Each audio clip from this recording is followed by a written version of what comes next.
शादी के बाद मैंने 4 बेटियों को जन्म दिया। 5वां बार जब मैं पेट से हुई, मेरी सास बोली कि इस बार अगर बेटी पैदा हुई तो तुम्हें घर से निकाल देंगे। मैं हर वक्त चिंतित रहती थी और दिन रात प्रार्थना करती थी कि बेटा पैदा हो। एक दिन हमारा नौकर बोला, मेम साहब रोज़ एक कच्चा अंडा खाओ, बेशक बेटा ही पैदा होगा। मैं रोज़ एक कच्चा अंडा खाकर सोने लगी, लेकिन जब डिलीवरी बच्चा पैदा हुआ तो मेरे कदमों तलों ज़मीन निकल गई। मेरा नाम मधु है। मेरी शादी को 7 साल हो चुके थे। मेरी शादी एक बड़े अमीर ख़ानदान में हुई थी। मेरे माँ बाप ने बिना इस खानदान के लोगों को देखे और ना ही किसी बात को देखा था, इसी बात से खुश हो गए कि बहुत बड़ा घर है और इकलौता बेटा है। जहाँ बेटे इकलौते हैं वहाँ पर सारी जिम्मेदारी बहू पर पड़ जाती है। इस घर में किसी चीज़ की कमी नहीं थी, लेकिन एक चीज़ ने जीना हराम कर रखा था और वह कि मुझे सिर्फ घर का वारिस पैदा करना था। खैर, मैं शादी के पहले साल पेट से हो गई। बहुत ज़्यादा खुश थी, लेकिन यहाँ हमारे समाज की तकलीफ़ है कि एक महिला से उम्मीद भी कभी ख़त्म नहीं होती। पहले वह अच्छी पढ़ाई करे, फिर वह सुंदर दिखे, उसके बाद उसकी शादी की जाती है। शादी के बाद पूछा जाता है कि वह माँ बनी है या नहीं, और माँ बनी है तो बेटे हैं या बेटी, और बेटी की माँ बनी है तो बेटे की माँ क्यों नहीं बनी है। एक औरत की पूरी ज़िंदगी इन सब बातों को करने और सुनने में गुजर जाती है। मुझे भी भगवान ने पहले बेटी दी थी। मैं बहुत खुश थी, क्योंकि ऐसे भी लोग थे जिन्हें शादी के 10 साल बाद भी औलाद नसीब नहीं हुए थे। लेकिन मेरी सास और पति बिल्कुल भी खुश नहीं लग रहे थे। फिर भी उन्होंने नाराज़गी जाहिर नहीं की, लेकिन मुझे पता नहीं था कि भाग्य ने मेरे लिए क्या लिख कर रखा था, क्योंकि मेरे घर में एक एक करके 4 बेटियों का जन्म हुआ। इस घर को एक हवेली कहना ज़्यादा उचित होगा। इस हवेली में एक नौकर था जिसे सब राजा कहते थे। वह इकलौता था जो घर में मेरा दर्द समझता था। वो कहता था कि भगवान ने तो आपके घर में ढेर सारी खुशियाँ दी है। वह मेरी बेटी होने का खबर हर बार सुनाने आता कि बेटी हुई है, और बदले में मेरे पति से थप्पड़ भी खा लेता। आखिर 2 बेटियां जब पैदा हुई थी तब मेरे पति और सास माँ ने बहुत गुस्सा किया। मुझे भी 2 बातें सुनाई और कई हफ्तों तक उनका मूड भी खराब था। अब तो मेरे पति अपनी बेटियों से प्यार तक नहीं करते थे। मेरे सास मेरे पति को करीब नहीं आने देती थी। उसे ऐसे खार खाती जैसे वह उनका हाथ लगाएगी तो उनके हाथ गंदे हो जाएंगे। मैं बहुत परेशान रहती। इस घर में मेरी बेटियों के पास हर एक सुविधा थी। स्कूल में जाती थी और अच्छा खाती पीती थी, पर कोई उनसे प्यार नहीं करता था। इसलिए मेरी बेटियां बहुत जिद्दी होती जा रही थी। अब मैं भी भगवान से 4 बेटियों के बाद बेटा की प्रार्थना करने लगी, क्योंकि मैं चाहती थी कि भगवान मेरी झोली में एक बेटा दे दे। लेकिन 4 बेटी के बाद 2 साल बीत जाने के बाद भी पेट से नहीं हुई। 4 बेटियों की माँ और अब पेट से नहीं होने के कारण मुझे और भी बातें सुननी पड़ रही थी। माँ बहुत चिंतित रहती थी। जब इंसान बहुत परेशान होता है तब उसे जो भी मिलता है उसे अपने दिल की बात कह देता है। इसी तरह मैं अपने नौकर राजा को अपने दिल की बात कह दिया करती थी कि मैं आजकल बहुत परेशान हूँ। बस यह समझ लीजिए कि मैंने राजा को अपने बारे में सब कुछ बता दिया था कि मुझे क्या अच्छा लगता है, क्या बुरा लगता है, मैं क्यों परेशान रहती हूँ। लेकिन राजा ने मुझे अपने बारे में कुछ भी नहीं बताया। वैसे भी मुझे जानने में कोई दिलचस्पी नहीं थी। वह एक अच्छा इंसान था, कम उम्र में मेरे से छोटा था, इस घर और परिवार का बहुत पुराना वफादार था। उसके बाप दादा भी यहीं नौकर के रूप में काम करते थे।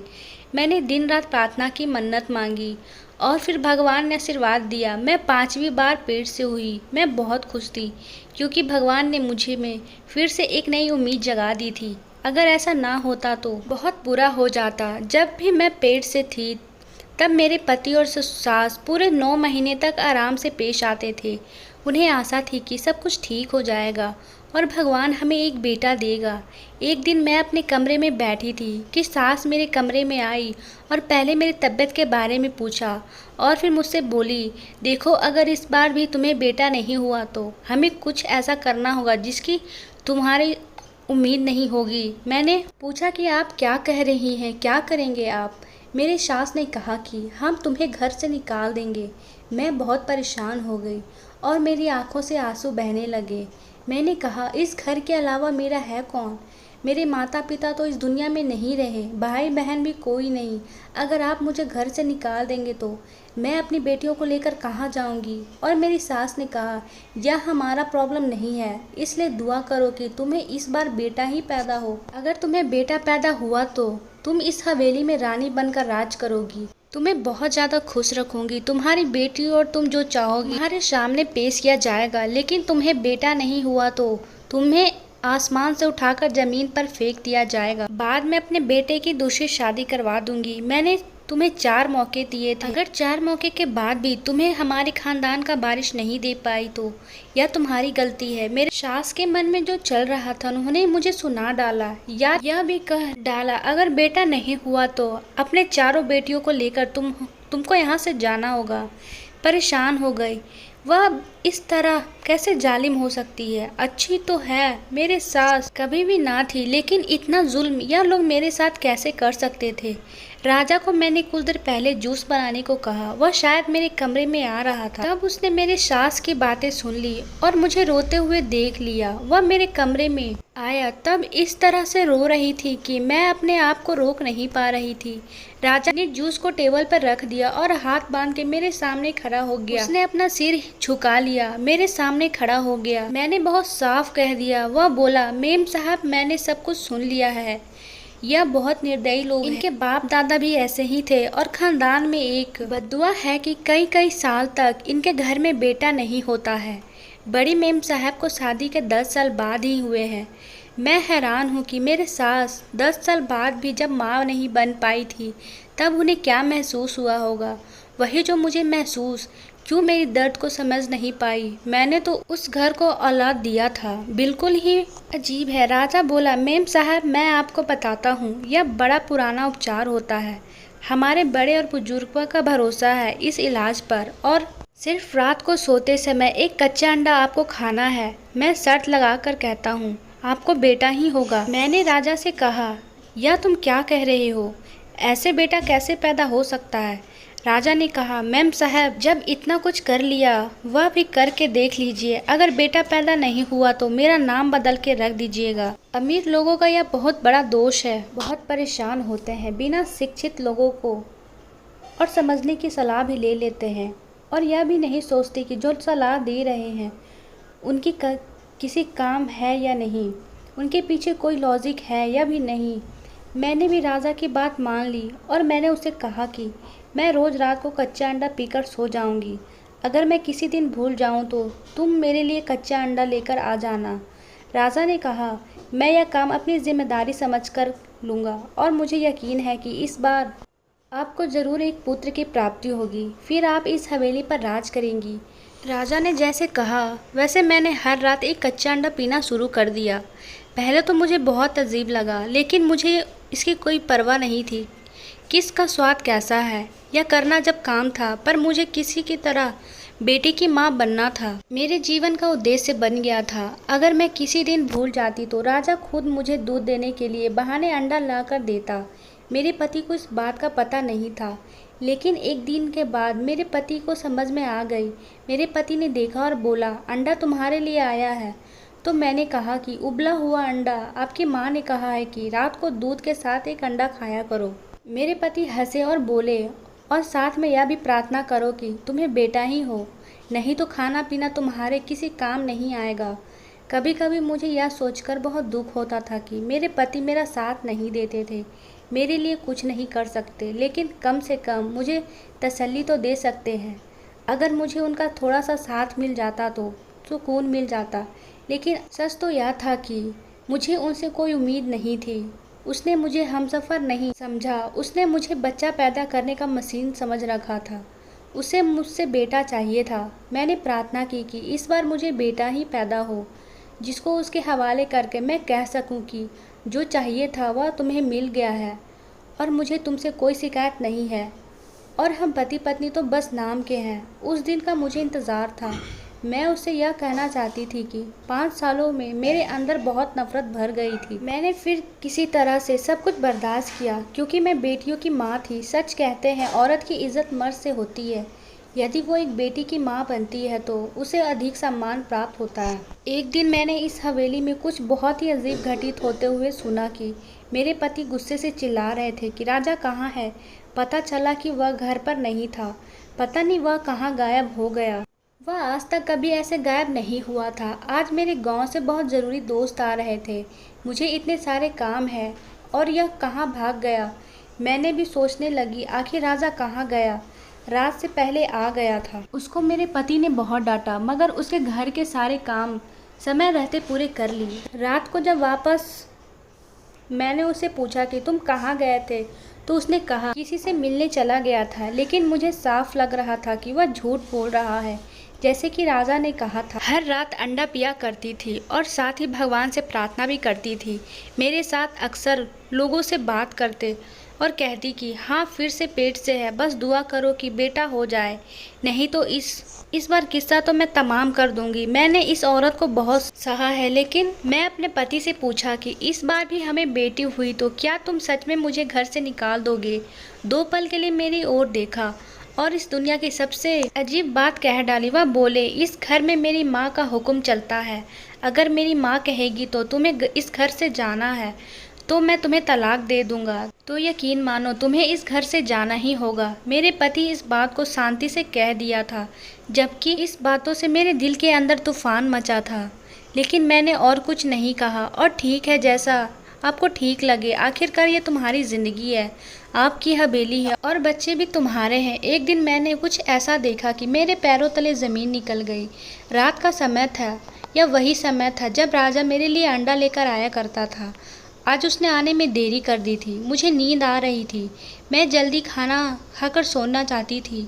मेरे आखिरी दिन चल रहे थे। मुझे सुबह से तबीयत ठीक नहीं लग रहे थे। मुझे बहुत ज़्यादा नींद आ रही थी। मैं बार बार घड़ी देख और राजा भी नहीं आ रहा था। फिर सोचा कि वह क्या कर रहा है और अगर कहीं नहीं है तो खुद ही किचन में खड़े होकर अपना काम करके वापस आ जाऊंगी। जब मैं जाने लगी तो पति ने मुझसे पूछा इस समय कहाँ जा रही हो। मैंने कहा मैं ज़रा टहलने जा रही हूँ, मेरी टांगों में बहुत खिंचाव है, थोड़ा चलूँगी तो आराम मिलेगा। उसने कहा कि ठीक है जाओ। वह किताब पढ़ने में व्यस्त था। जब मैं किचन की तरफ आई तो मैंने किचन में खिड़की से एक दृश्य देखा जिस दृश्य को देखकर मेरे कदमों तले ज़मीन निकल गई। कि सामने रखी थी जिसमें दूध का ग्लास रखा था और राजा के हाथ में था जिस पर कुछ पढ़कर फूंक मारा जा रहा था। फिर अंडे को ट्रे में रखा और उसे लेकर बाहर आने लगा। तभी उसका मुझसे सामना हो गया। मुझे देखकर वो ऐसे चौंका जैसे कोई चोर पुलिस को देखकर डर जाता है। कहने लगा मैम साहब आपको कमरे में ही आ रहा था, यह लीजिए इसको खा लीजिए। मैंने ऊंची आवाज़ रखते हुए बोला तुम जो कर रहे थे मैंने देख लिया है। क्या कर रहे थे तुम? क्या तुम मुझ पर कोई जादू कर रहे हो? यह सब करने के लिए किसी और ने कहा है कि तुम्हें ऐसा करने के लिए? मेरे सास ने तो नहीं कहा। जानबूझकर मुझ पर ऐसा कुछ करवाती है जिससे बेटी पैदा होती है ताकि मुझे इस घर से बाहर निकाल सके और उसके दोस्त की बेटी के साथ उनके बेटे की दूसरी शादी करा सके।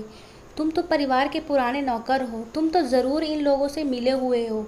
ना जाने इस हवेली में कितनी लड़कियां आती है और जाती होगी। मैं इस घर में आज हूँ कल नहीं। मैं जीऊँ या मरूँ इन लोगों को क्या फ़र्क पड़ता है। वही मैं सोचूं कोई इतना ईमानदार कैसे हो सकता है। मैं पागल थी जो तुम्हारी बातों में आ गई। मेरे दिल की भड़ास से निकलते जा रही थी। वह बार बार नाम में सिर हिलाते जा रहा था। ऐसा कुछ नहीं है, मैं गद्दार नहीं हूँ। वह हाथ जोड़कर विनती कर रहा था लेकिन मुझे कोई फर्क नहीं पड़ रहा था। मैं हाथ पर हाथ मारा, 2 अंडे और दूध नीचे गिर गया। शोर सुनकर मेरे पति भी अंदर आ गए। अपने पति से कहने लगी कि इस आदमी को इस घर से निकाल दो। अचानक मेरे पेट में बहुत ज़ोरों से दर्द शुरू होने लगा और मैं लड़खड़ा गई। मेरे पति ने तुरंत से मुझे संभाल लिया और मुझे अस्पताल ले जाया गया। जब डिलीवरी हुई तो मैंने अपने बच्चे को देखा तो मेरे पैरों से ज़मीन निकल गई क्योंकि इस बार भी मुझे बेटी हुई थी। पूरी तरह से फूट फूट कर रोने लगी। डॉक्टर भी हैरान रह गई। तब अचानक एक औरत वहाँ पर आई और उसने मेरी बेटी को उठाकर उसकी जगह पर अपना बेटा रख दिया। मैं हैरान रह गई क्योंकि उस औरत को मैंने पहले कभी नहीं देखा था। उस औरत ने कहा कि मैं राजा की बीवी हूँ और जब आप पेट से हुई थी उसी दिन से मैं भी पेट से थी। मेरे भी 4 बच्चे हैं, सबके सब बेटे हैं। इस बार मैं भी बेटी की उम्मीद कर रही थी, लेकिन भगवान ने मुझे फिर से एक बेटा ही दिया। लेकिन मुझे राजा ने सारी बात बताई और उसने कहा कि हमें इस बेटे की बड़ी मेम साहब को देना होगा। उसने पूरी योजना बनाई थी। उस सबको कुछ जानता है। मैंने पहले से ही तैयारी करके आई हूँ। यह बच्चा 2 दिन पहले ही पैदा हुआ है, इसलिए बिल्कुल भी पता नहीं चलेगा कि आपका बेटा है या मेरा। उसने अपने बेटे को मेरे गोद में डाल दिया। मैंने रोते हुए बड़ी मुश्किल से उसके आगे हाथ जोड़े। वे मेरे हाथ पकड़कर नीचे कर दी और बोली, आप हाथ मत जोड़ो। एहसान तले रो रही थी, इसलिए जब उसने मेरी बेटी को उठाया तो मेरा दिल बैठ गया। मैंने उसे कहा कि तुम मुझे अपना बेटा देने के लिए हिम्मत है, लेकिन मेरी बेटी को तुम मुझसे दूर ले जाओगे या मैं कैसे रह पाऊंगी। उसने कहा कि आप चिंता ना करें, मैं अपने बच्चे की तरह इसकी देखभाल करूंगी। वह मेरी बेटी को उठाकर उसी दरवाजे से निकल गई जहां से वह आई थी। डॉक्टर से बात की और डॉक्टर को समझा दिया। डॉक्टर ने कहा कि आजकल इस दुनिया में ऐसे लोग नहीं होते। अगर आपका संसार इस तरह से बसता है तो मैं अपनी ज़बान बिल्कुल भी नहीं खोलूँगा। और मैं तो एक डॉक्टर हूँ, रोज़ इस तरह के लोगों को देखती हूँ। जब बेटियाँ पैदा होती हैं तो लोग बुरी तरह से रोना शुरू कर देते हैं। ऐसा बिल्कुल भी नहीं करना चाहिए। राजा ने अपना काम कर दिया। वह वास्तव में एक वफादार सेवक था। मेरे पति और सास को जब पता चला कि मैंने एक बेटे को जन्म दिया है तो बहुत ज़्यादा खुश हुए। जैसे कि मेरे सास ने कहा, मुझे रानी की तरह ले जाया गया और मेरी हर बात मानी गई। मेरे पति अपने बेटे को पाकर बहुत खुश थे और मेरे बच्चों को बहुत लाड प्यार करने लगे। आज मेरी तबीयत ठीक हो गई और मैं घर आ गई। मैंने राजा को कहा, मुझे माफ़ कर दो, मैंने तुम्हें ना जाने क्या क्या कह दिया था। उसने कहा, मैम साहब कोई बात नहीं, मैं आपका हाल समझता हूँ कि अंडे का इस बात से कोई संबंध नहीं था।